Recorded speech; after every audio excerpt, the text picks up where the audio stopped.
the age rating is likely to be an M for mature audiences only.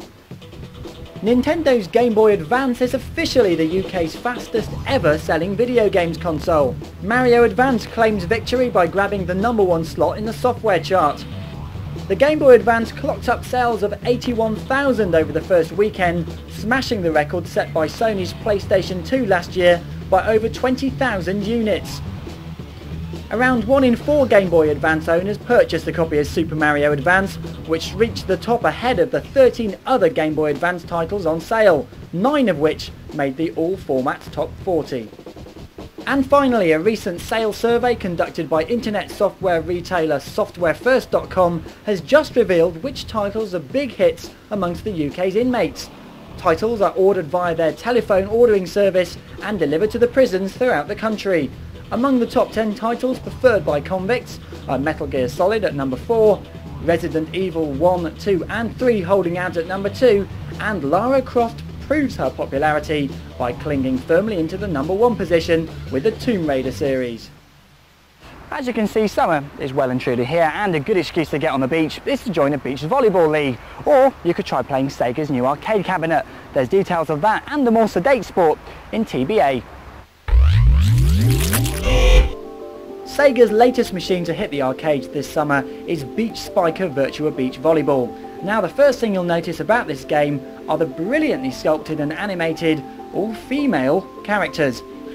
The game works on a tournament knockout basis, where your 2 bronze beach beauties progress round by round until they reach the grand final. You get to select an international team hailing from anywhere from the USA to Spain and Japan, playing your matches in the bright summer heat or as the sun begins to set across the beach. The game is the latest coin-op title to use the Naomi 2 chip, which provides some of the slickest rendering and sharpest visuals we've seen in the arcades for some time. There's also the option to link the machine together and take part in a foursome, which will certainly add some extra depth to the gameplay. You can expect Beach Spiker to hit your local arcade in August. World Championship Snooker is soon to hit the PlayStation 2. The title is fully endorsed by the World Snooker Association, with commentary being provided by the well-known Irish snooker legend Dennis Taylor.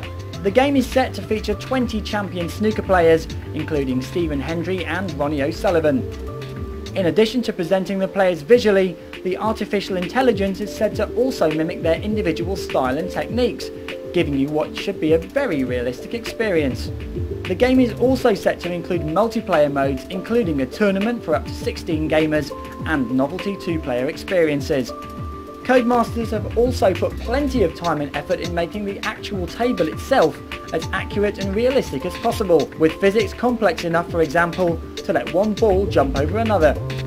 World Championship Snooker is set to break its way onto the PlayStation 2 in September.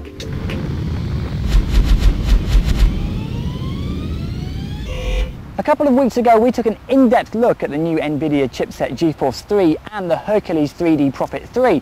Now a couple of cards have arrived in the office which are slightly different from different companies. I'm just going to tell you about them now. Now the first one is from Leadtech. It's the WinFast GeForce 3, and this is one mean mother of a card, and it's about 100 quid cheaper than the Hercules model. Now as you can see on here, it's got a very meaty heatsink and fan here, which basically cools it down a lot, because this card you can actually overclock. It's an overclocker's delight. There's a program with it called WinFox, which you can put onto your PC, and basically that lets you change all manner of options to sort of get the most out of your card. This card also comes with its own DVD software and 2 games, which also run on DirectX 8, because there aren't many out there at the moment that really show off how lovely this card can make the games look. If you look on the back here, there's also a digital flat panel bit and S-Video out, so you can even connect it to your TV. Just like this Gladiac 920 from Elsa. Now it's got exactly the same specs as the other card. It's got 64 megabytes of onboard RAM, but unfortunately the heatsink and fan on this one is a little bit weedy compared to the other one, and it's not as good for overclockers, so if you'd like fiddling around with your card and getting the most out of it, this card probably isn't for you. It also comes with its own version of Giants that's been completely revamped and looks a lot better thanks to GeForce 3. And like the other card, it also comes with its own DVD software. Now if I was to choose one of these cards, the Hercules, the WinFast or the Gladiac, I'd probably go for the WinFast, because it's 100 quid cheaper than the Hercules, it's about 10 quid cheaper than the Gladiac, and it's a good all-rounder basically. Now in part 2 we're going to be showing you how to squeeze the most out of these cards, but first it's time to hide behind the shadows with Alone in the Dark.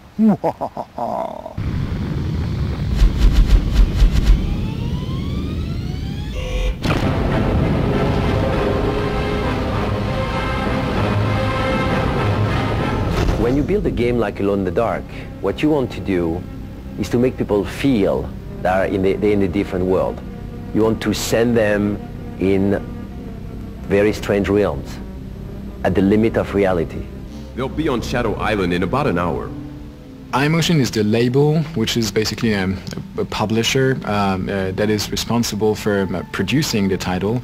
And so our role has been to help at the beginning Darkworks to form themselves, to structure themselves, also to specially give direction on what is Alone in the Dark. I must have those tablets in their translation. Is that clear, Johnson? The new Nightmare uses the projection of real-time lighting onto fixed backgrounds throughout the game. This can become useful in combat situations where certain enemies are afraid of or excited by the beam of light. A lot of people have been following throughout the whole process, the whole game.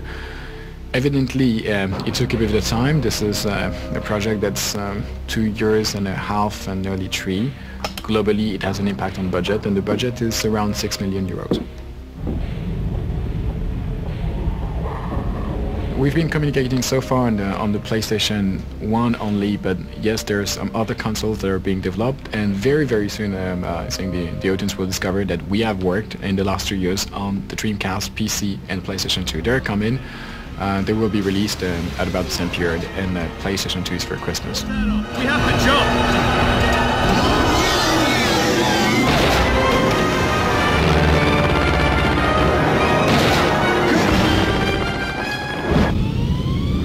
In part 2, the assassin's going to review Manic sequel Crazy Taxi 2 on the Dreamcast, but first, here's what he thought of PC theft game The Sting. Oh dear.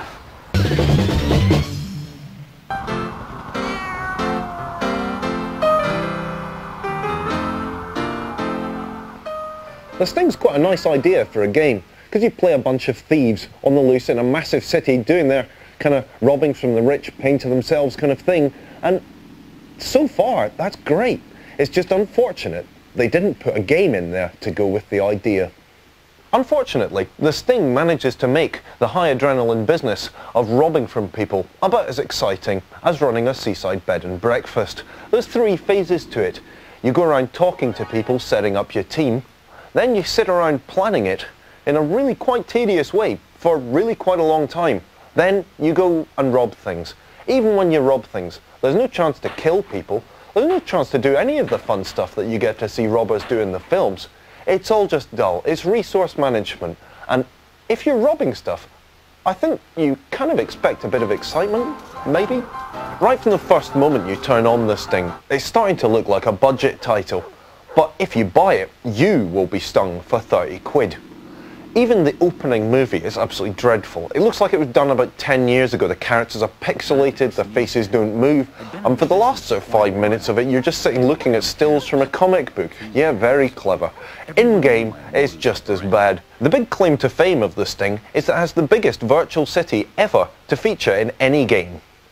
And that would be great if the city was at all interesting. It's all there. It's all there in real time. And if it was at all interesting, that would be grand. Unfortunately, it's like being stuck in a sort of million-acre version of Dundee. There's about 90 people to talk to in there, but there's no voice acting, and they're all pretty tedious anyway. And the rest of this city, it might as well not be there. Drab beyond belief. The very worst thing in this smorgasbord of awfulness is the camera angles. Truly beyond belief. If you have the intelligent camera on, it just goes off and does its own thing. It'll just be looking at walls, it won't be looking at you. You have to control it yourself at all times. And when you're trying to coordinate a robbery, it's just insanely irritating. The Sting looks like quite a good idea if you pick up the box and read the plot off the back of it. But if you do that, be sure and go and wash your hands. This game will just make you feel tired all over.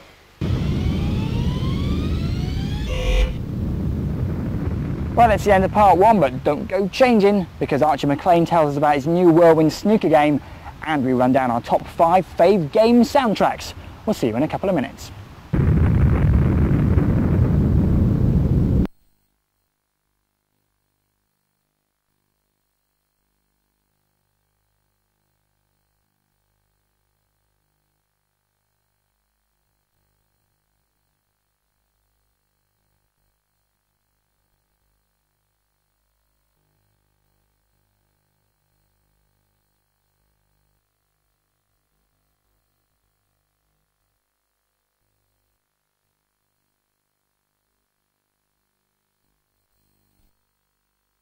Still to come on Game Over, our top 5 favourite game soundtracks, and we check out Jimmy White's Cue Ball World.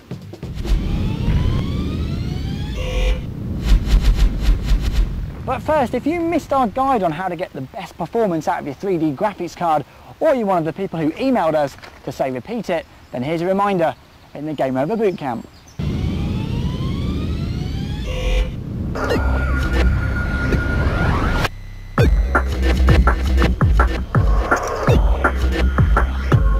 It's time to supercharge your PC, and we're going to show you how.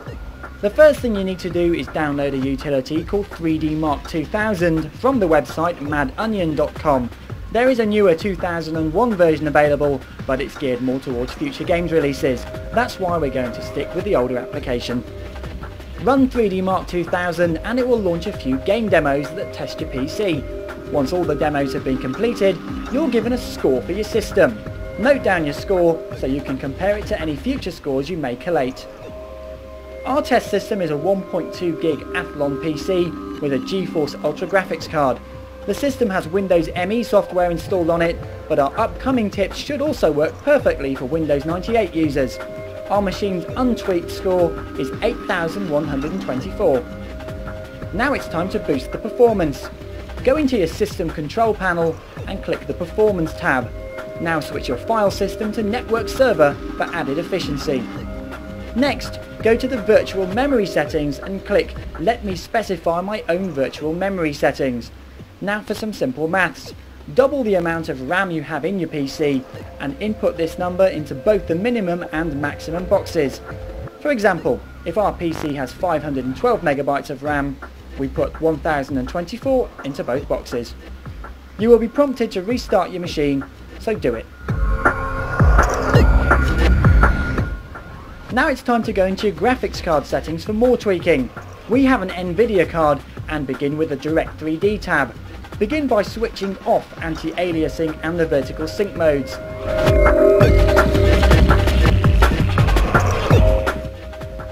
Next, pop along to a site like 3dfiles.com and download any utilities that will allow you to unlock overclocking features for your particular brand of graphics card. We unlock a hardware tab. Tick the Allow Clock Frequency Adjustments box and reboot your machine when prompted. Now gradually boost your core and memory speeds and test the new setting to see if your PC crashes. If your PC runs without freezing or locking up when playing games, your new settings should be fine. Now it's time to run 3D Mark again and compare with your old score. We managed to gain nearly 1,000 extra points and a bit more speed from our games. Hopefully our tips will help you achieve higher frame rates too, so good luck.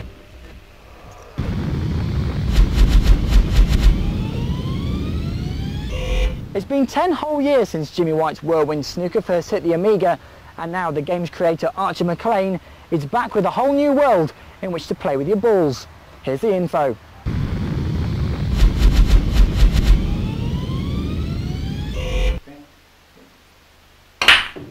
You need balls to play snooker, and veteran games developer Archer McLean's got lots of them.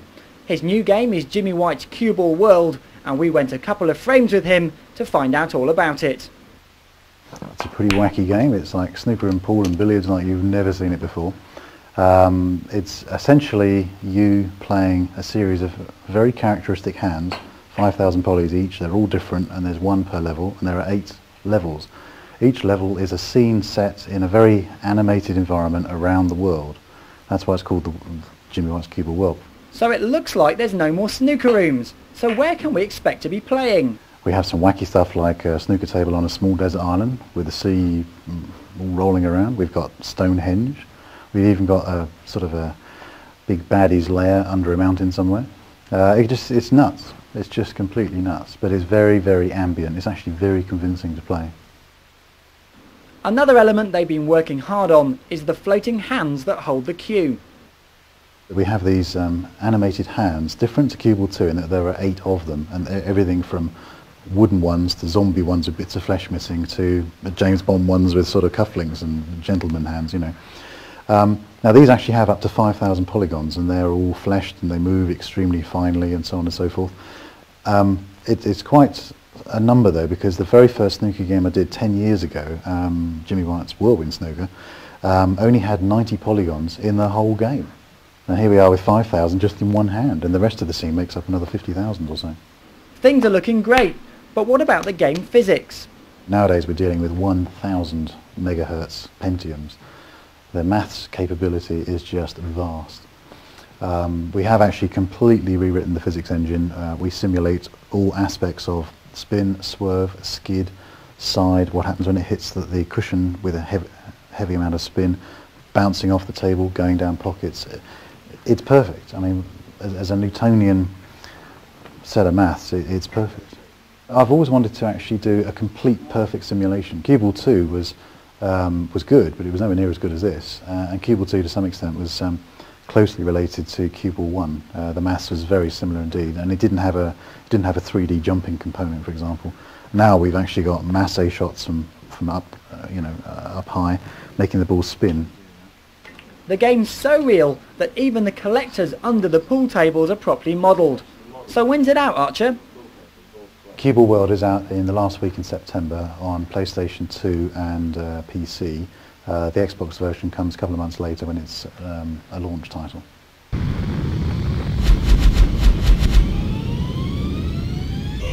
And now for our top 5 game soundtracks in the collection. Following on from the banging sounds of its predecessors, GT3 A-Spec sports a selection of suitably aggressive tracks from the likes of Ash, Lenny Kravitz, Muse and Feeder. When the engines are revving hard, the music just sounds even better. A fantastic soundtrack to a fantastic game. Thundering in at number 4, it's Unreal Tournament on the PC. Now even though this game's a tad dated and there are no big names behind the tracks, we're all convinced that they've done a perfect job in producing an atmospheric blend of music from ambient drum and bass through to industrial rock. Good work. Crashing into number 3, it's Wipeout 3, with exclusive tracks provided by the likes of Sasha, the Chemical Brothers, Orbital, Underworld and the Propellerheads. You'll be very hard pushed to find a more atmospheric musical mix within a game. We're looking forward to Wipeout Fusion on the PlayStation 2 for more top-class audio. Sneaking its way into the number 2 position, it's our old favourite Metal Gear Solid on the PlayStation. It's a deep, dark, emotional game with an orchestral soundtrack to match. With music changing in conjunction with the action, it really does add that extra bit of depth. A fantastic use of silence also makes it one of the best sounding games on the market. Rocking into the number 1 position, it's Unjamalami. Sequel to our friend Parappa the Rapper, this game definitely knows how to rock out. Ever since your first pitch against the singing Kung Fu Onion, you'll be hooked on the songs just as much as you're hooked on the gameplay. Wailing guitars and the good variety make for a top soundtrack. And for more games delights, don't forget to log on to tvchannel.co.uk/gameover. Time for our second review. It's a sequel to Crazy Taxi called Crazy Taxi 2. Pay attention as the assassin does the knowledge.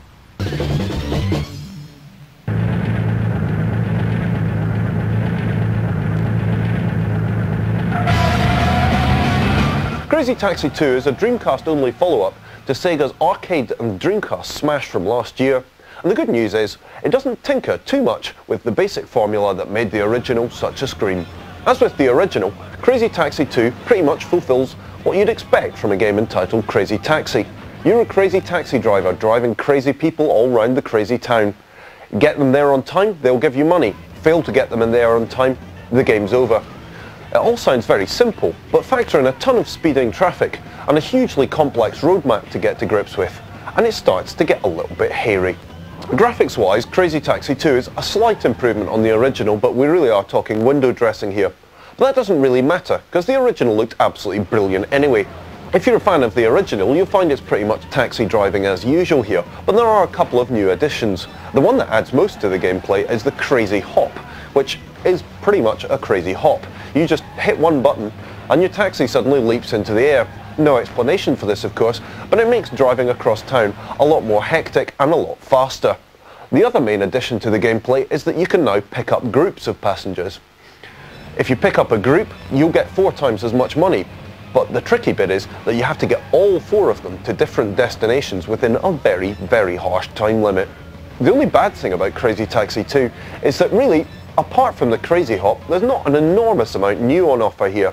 The same skills that you learned in the original will pretty much apply, and if you've mastered it, you'll rip through the streets of New York pretty fast.